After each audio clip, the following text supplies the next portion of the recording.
Irmãos, se vocês puderem, vamos nos colocar em pé. Colossenses capítulo 1, dos versículos 13 até o versículo de número 23. Eu vou ler, vai ser projetado. Se você puder, acompanhe comigo a leitura, por gentileza. Diz assim a palavra de Deus. Colossenses 1, do versículo 13 até o 23.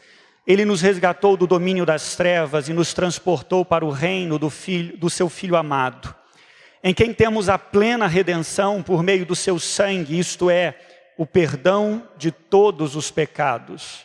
Ele é a imagem do Deus invisível, o primogênito sobre toda a criação, porquanto nele foram criadas todas as coisas, nos céus e na terra, as visíveis e as invisíveis, sejam tronos ou dominações, sejam governos ou poderes, tudo foi criado por ele e para ele. Ele existe antes de tudo o que há, e nele todas as coisas subsistem. Ele é a cabeça do corpo, que é a igreja. Ele é o princípio e o primogênito dentre os mortos, a fim de que em absolutamente tudo tenha a supremacia. Porquanto foi do agrado de Deus que nele habitasse toda a plenitude, e por intermédio dele reconciliasse consigo todas as coisas, tanto as que estão na terra, quanto as que estão nos céus, estabelecendo a paz pelo seu sangue vertido na cruz. E a vós outros também, que no passado eres estranhos e inimigos de Deus, conforme demonstrado pelas obras más que praticáveis, agora, entretanto, ele vos reconciliou no corpo de Cristo, por meio da morte, para vos apresentar santos, inculpáveis e absolvidos de qualquer acusação diante dele. Versículo 23, se de fato permaneceis na fé, alicerçados e firmes, sem vos afastar da esperança do evangelho que ouvistes e que está sendo pregado a todas as pessoas em todo o mundo, do qual eu, Paulo, me tornei ministro. Amém? Até aqui. Vamos orar, irmãos? Oremos. Pai, em nome de Jesus, mais uma vez, buscamos a tua face, invocamos o teu poder, suplicamos a ação do teu Santo Espírito entre nós, promovendo, Deus, edificação, convencimento do pecado, consolo e muitas outras graças que necessitamos. Por favor, Deus, esteja conosco, abençoa teu povo em nome de Jesus. Amém, Pai. Irmãos, podem se assentar? Nós temos dito que estamos numa série de sermões que focam aquilo que é a base, a essência da reforma protestante. São os 5 solas, os 5 somente. Vimos na semana passada somente a Bíblia, somente as Escrituras Sagradas, e hoje nós vamos ver sobre somente Cristo, somente o Senhor Jesus. A igreja de Colossos, irmãos, não foi fundada, não foi plantada pelo apóstolo Paulo, mas sim por um companheiro dele de viagem, de missões, que é o pastor Epáfras. Esse nome feio, né? Mas um homem de Deus, Epáfras. Epáfras, então, era pastor nessa cidade de Colossos, e ele visita o apóstolo Paulo, Colossenses capítulo 4, versículo 18, enquanto o apóstolo Paulo estava em prisão. Os comentaristas dizem que ele estava preso em Roma, ainda cumprindo, ou melhor dizendo, aguardando o seu julgamento. O final de Atos dos Apóstolos nos falam e nos narram essa história. E por que Epáfras vai à procura, vai buscar auxílio em Paulo? Porque primeiro, Paulo é apóstolo, respeitadíssimo, é o chamado apóstolo aos gentios. Segundo, porque havia um problema na cabeça, no coração de Epáfras, maior do que ele poderia resolver. E é assim mesmo, quando nós temos problemas, se não damos conta, precisamos de ajuda. E Paulo, então, é essa ajuda, esse braço. Paulo para e escreve essa carta. Primeiro, obviamente, ele ouve né, qual era o problema, qual era a dificuldade, daqui a pouco nós vamos falar sobre isso. Já de cara, irmãos, nós vamos aprender uma lição importantíssima, que não diz respeito à igreja de Colossos, que não diz respeito à igreja do primeiro século, que não diz respeito à igreja antiga, que não diz respeito à igreja medieval, mas sim à igreja em todos os lugares, em todos os tempos. A igreja sempre foi e sempre será bombardeada pelo inimigo. Eu não tenho a menor dúvida disso. O diabo, ele age de diversas formas. Aqui ele agiu trazendo heresias, levantando falsos profetas. Ainda no primeiro século, segundo século, terceiro século, por meio de perseguições terríveis. Terríveis. Também ele age muitas vezes fomentando entre nós, homens mortais, né? Lançando os seus dardos e as suas setas, para que venhamos a nos desviar dos santos e retos caminhos do Senhor. Voltando à igreja, que heresia era esta? Irmãos, abra comigo em dois textos, Colossenses 2:8, Colossenses 2:16.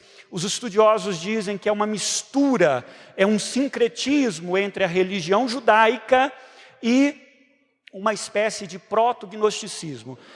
Esse nome feio aí é só para dizer que são algumas filosofias gregas. O corpo é mau, o espírito é bom. Existem, você mesmo crendo em Jesus precisa se proteger de espíritos malignos que estão aí e que querem ou que podem atingir o teu corpo físico, que podem fazer um monte de coisa. Essa, resumidamente, era heresia. Um dos comentaristas bíblicos, para mim, resumiu muito bem, dizendo o seguinte: chegou esses hereges e falaram o seguinte para a igreja: vocês estão desprotegidos. Vocês creem em Jesus, beleza, mas Jesus não é suficiente. Vocês precisam praticar ritos, cerimônias. Vocês precisam se resguardar de diversas formas. Por isso, Colossenses capítulo 2, versículo 8 diz assim: tenham cuidado para que ninguém os escravize com o que, irmãos? Filosofias vãs e enganosas, que se fundamentam nas tradições humanas e nos princípios elementares deste mundo. Olha o finalzinho. E não em Cristo. Capítulo 2, versículo 16. Eles estavam sendo, aqueles crentes, incentivados a se submeterem a ritos, a cerimônias, algumas delas até de origem judaica, né? E aí diz assim o texto: portanto, não permitam que ninguém os julgue pelo que vocês comem ou bebem, ou com relação a alguma festividade religiosa, ou a celebração das luas novas, ou dos dias de sábado. Isso já havia acontecido antes, irmãos, quando alguns fariseus, alguns judeus haviam sido convertidos. Lá no livro de Atos, você vai ver isso. E aí então, Paulo pregando o evangelho da graça, da suficiência de Cristo Jesus. Esses judaizantes, que não são esses hereges aqui, ok? É outro grupo. Chegaram para a igreja e disseram o seguinte: beleza, os gentios acreditam em Jesus, mas é preciso circuncidar, mas é preciso guardar a lei, mas é preciso guardar as festas, mas é preciso todas essas coisas. E Paulo e a igreja no primeiro concílio dizem assim: não precisa, Jesus é suficiente. Jesus é suficiente. Jesus e a nossa fé em Jesus não precisa de aditivos, não precisa de complementos. Jesus por si só nos é suficiente. Abra comigo se você quiser, Colossenses 1:16, 2:10. Mas e os espíritos demoníacos?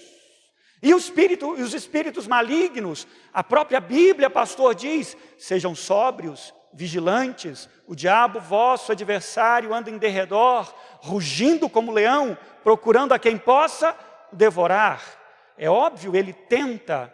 É claro, ele lança suas setas, seus dardos. Ele não está de braços cruzados. Mas como disse o apóstolo João, irmãos, como disse o apóstolo João, o maligno não tem o poder de nos tocar. Louvado e engrandecido seja o nome do Senhor. O contrário é verdadeiro. Quando você abre Colossenses capítulo 1, versículo 13, o Senhor com mão forte nos tirou do império das trevas e nos trouxe para o reino do Filho do seu amor. O contrário é verdadeiro. Quem entra e tem o poder de entrar no inferno e pegar com mão forte é o Senhor Jesus. Louvado e engrandecido seja o nome do Senhor. Você vai ver que Jesus, capítulo 1, versículo 16, capítulo 2, versículo 10, ele está acima, absolutamente acima de qualquer divindade, de qualquer potestade, de qualquer dominação, de qualquer espírito demoníaco. Mesmo Satanás, o príncipe do mal, ele não chega aos pés do Senhor Jesus. Louvado seja o nome dele. Irmãos, capítulo 2, versículo 15, Jesus é tão poderoso que na própria morte dele, ele vence na cruz.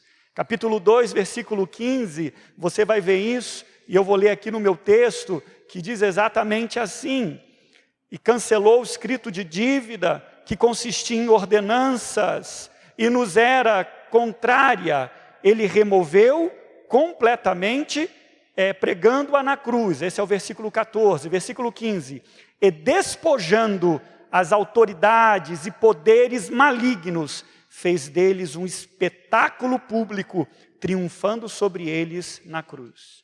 Eu e você, olhando para a cruz, a gente poderia dizer, erradamente, equivocadamente, Jesus foi derrotado. Na cruz, Paulo diz, Jesus derrotou todo o principado e toda potestade. Esse é o Cristo que nós cremos. Esse é o Cristo que nós servimos. Que mesmo humanamente falando, numa perspectiva equivocada, ali ele está derrotado, ele é vencedor. Vencedor sobre todo o principado, toda a potestade, todo o mal. O que Paulo então faz? Vamos refletir. É isso mesmo? Irmãos, não menosprezem pensamentos. Não menosprezem ideias. Não menosprezem, não é a teologia da confissão positiva, do há poder em suas palavras, não. Mas palavras podem edificar e podem destruir. Palavras podem nos levar para um lado ruim, como podem nos incentivar e levar para um lado bom. Uma boa doutrina pode edificar e trazer saúde espiritual, mas uma má doutrina pode desgraçar a vida de pessoas. Eu já vi isso. Não uma, nem duas, nem 3 vezes, mas inúmeras vezes. Então volta aqui comigo, irmãos. Qual o objetivo dessa carta? Paulo escreve para dizer o seguinte: meu amigo, Jesus é suficiente. A gente usando aqui somente Cristo, só Ele e mais ninguém. Essa é a grande doutrina. E dentro disso eu queria ver aqui que Paulo, no capítulo 1, versículo 13 até o versículo 23, ele fala sobre 3 atividades de Jesus que demonstram essa superioridade do Senhor, né, essa singularidade de Jesus Cristo. A primeira delas, versículo 14, versículo 21, versículo 22, somente Jesus é o Salvador. Essa é a verdade, somente Jesus é o Salvador. Paulo mostra, irmãos, aqui claramente que Jesus, e somente Ele, é Salvador. Temos a redenção pelas obras? Não. Pelo esforço? Não. Pelos méritos? Não. Pela ajuda dos anjos? Não. Pela cooperação entre nós e Deus? Não. É graça, é poder de Deus, é Jesus. Ele é o Salvador. Exaltado seja o nome do Senhor. Isso é coisa do apóstolo Paulo. Não é coisa do apóstolo Paulo, é coisa do Novo Testamento, é coisa da Bíblia Sagrada. Em João 14,6, disse-lhe Jesus, eu sou o caminho, a verdade e a vida. Ninguém vem ao Pai senão por mim. Não existe possibilidade de alguém se achegar a Deus Pai que não seja por meio de Jesus. Atos capítulo 4, versículo 12. Pedro, discursando, ele diz assim, não existe outro Salvador, debaixo dos céus não há, vai para o leste, vai para o oeste, vai para o norte, vai para o sul, não há outro Salvador, não há outro nome, só um nome, o nome de Jesus. 1 Timóteo 2,5, mais uma vez, só há um mediador. Mediador aqui é um outro nome, né, para aquela função sacerdotal. Sacerdote ia lá no Antigo Testamento, na antiga dispensação, vinha o fiel e diz assim, olha, eu pequei, como é que a gente faz agora? E o sacerdote vinha, sacrificava, derramava o sangue, fazia o ritual, fazia as orações e opa, pela graça está salvo. Hoje, a palavra de Deus nos fala que Jesus é o sumo sacerdote, é o grande e único mediador entre Deus e os homens.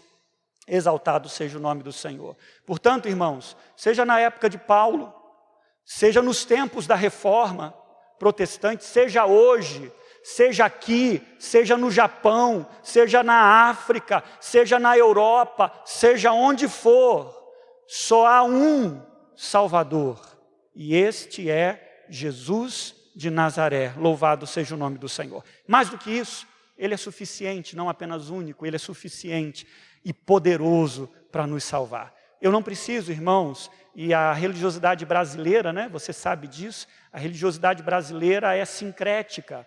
Então o indivíduo, ele vai na feira das religiões e tenta se cercar de todos os lados e de todas as maneiras. A mesma pessoa que professa, ou algumas pessoas que se professam cristãs, vão também pedir ajuda de guias, de orixás, de caboclos, dos santos, né, para ajudá-los, para abençoá-los, para salvá-los, né? A Bíblia, porém, nos ensina o quê? Pega o Evangelho de João. Nós oramos a Deus Pai em nome de Jesus.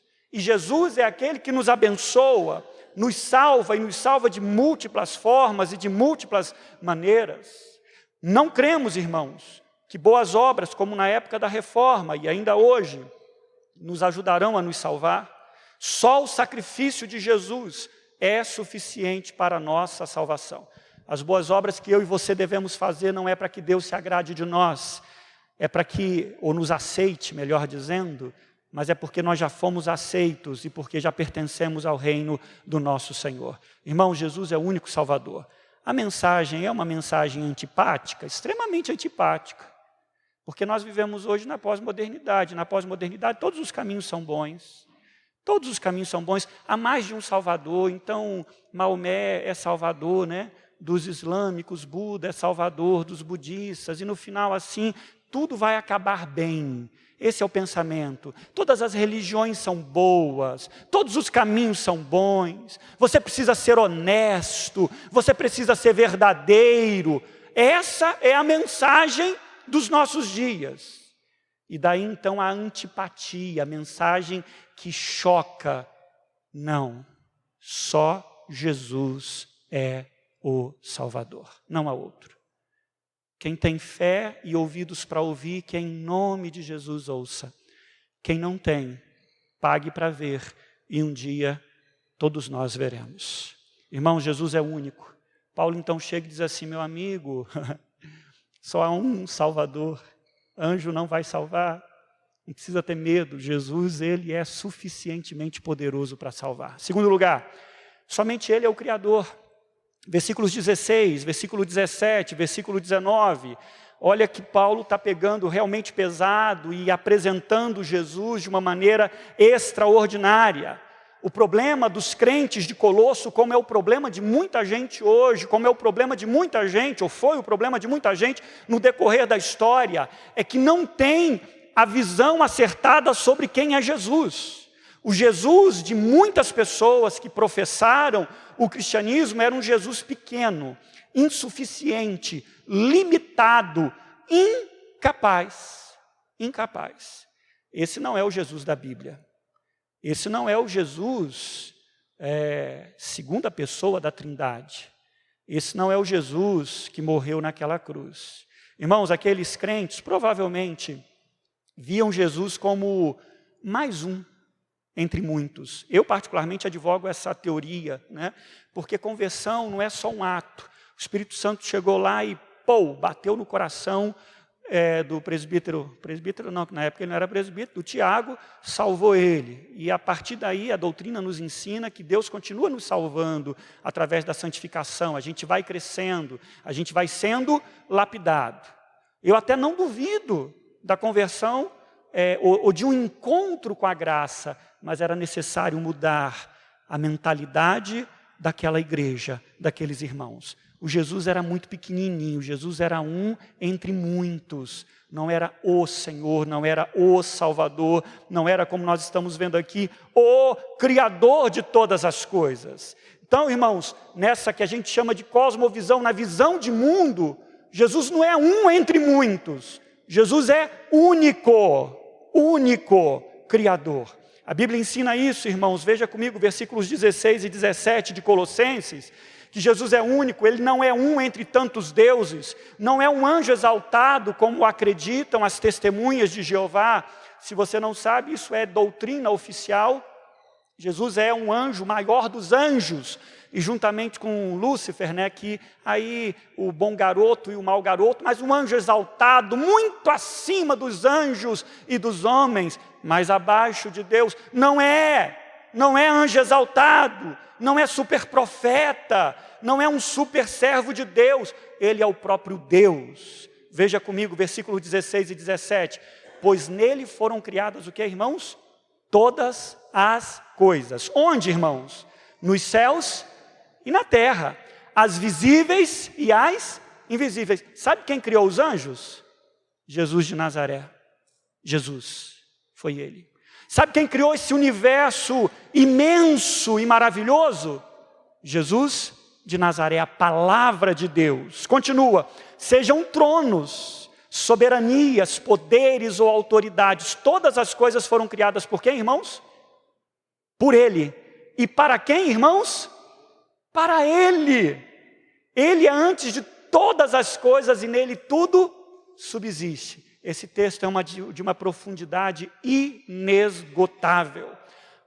Paulo está sozinho. Não! João capítulo 1, versículo 1 a 3. No princípio era aquele que é a palavra. Ele estava com Deus e era o que, irmãos? Deus. Não um Deus com D minúsculo. Não um deusinho. Não uma subdivindade.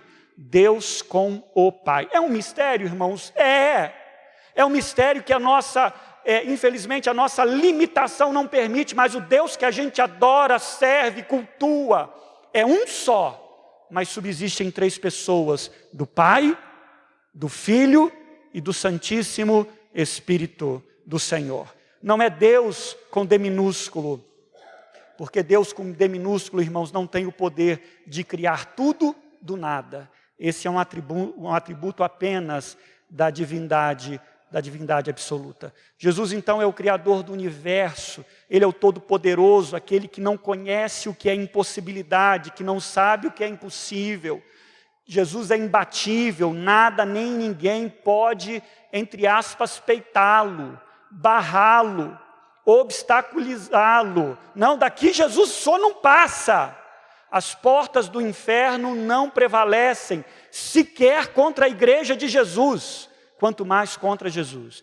Sim, irmãos, pode haver perdas, pode haver mortes? Pode. Mas no livro de Apocalipse nos diz que nós somos mais do que vencedores, e mesmo quando nós morremos, podemos, entre aspas, perder uma perspectiva humana, mas jamais perderemos na perspectiva de Deus. Louvado seja o nome do Senhor. Jesus não é criatura, Jesus é Criador. É o Criador de todas as coisas. Então, irmãos, Colossenses, Igreja de Jesus, Jesus é Criador, é Deus com D maiúsculo.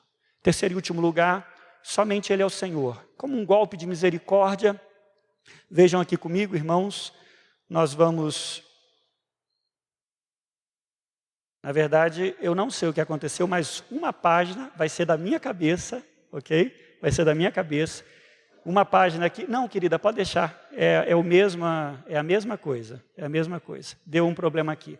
Em terceiro e último lugar, então, o apóstolo Paulo ele vai mostrar que Jesus é o Senhor. Observa comigo, querido, eu queria que você visse aqui comigo o versículo 18, o versículo de número 19, esses dois versículos. E agora, então, o apóstolo Paulo vai falar o quê? Que ele não apenas, como nós vimos, né, no início, Jesus não é apenas o Criador, conforme nós já falamos, Jesus não é apenas o Salvador, Jesus também é o Senhor. Versículo de número 18 diz assim, Ele é a cabeça, o que, irmãos? do corpo, que é a igreja. Ele é o princípio, o primogênito dentre os mortos. E aqui eu preciso dar uma explicação. No Antigo Testamento, o primogênito era aquele que tinha a responsabilidade e também era aquele que recebia a chamada porção dobrada. O que o texto está querendo dizer é que Jesus não é a primeira criatura criada, não é isso. A ideia é, como primogênito, ele é o herdeiro. Ele é o primeiro que ressuscitou dentre os mortos, então ele é o primogênito dentre os mortos. Ele é o primogênito de toda a criação, no sentido de que ele é o herdeiro de toda a criação. Nós já lemos isso aqui anteriormente, aqui em Colossenses. Tudo foi criado por ele e para ele. Ele é o herdeiro. Continuando o texto, e a palavra do Senhor nos diz, a fim de que em absolutamente tudo tenha a supremacia. O senhorio, versículo de número 19. Porque foi do agrado de Deus que nele habitasse o quê, irmãos? Toda a plenitude. Então, irmãos, resumidamente, o que as Escrituras nos ensinam e nos mostram é isso. Jesus é o Senhor. Mas aqui não está absolutamente claro. Infelizmente agora está me fugindo da cabeça, é Filipenses capítulo 2, aí é a partir do versículo 8, quando o apóstolo Paulo fala inicialmente que Jesus se humilhou, tornando-se servo, né?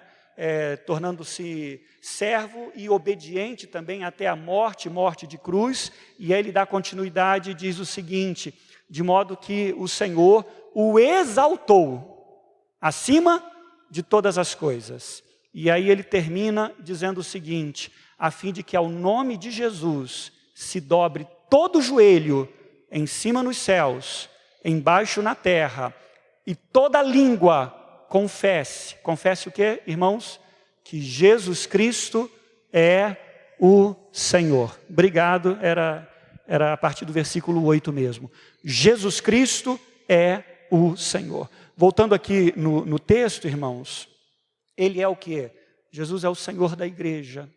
Jesus é o primogênito dentre os mortos, tem essa soberania. Jesus está acima de todo trono, de todo principado, de toda potestade.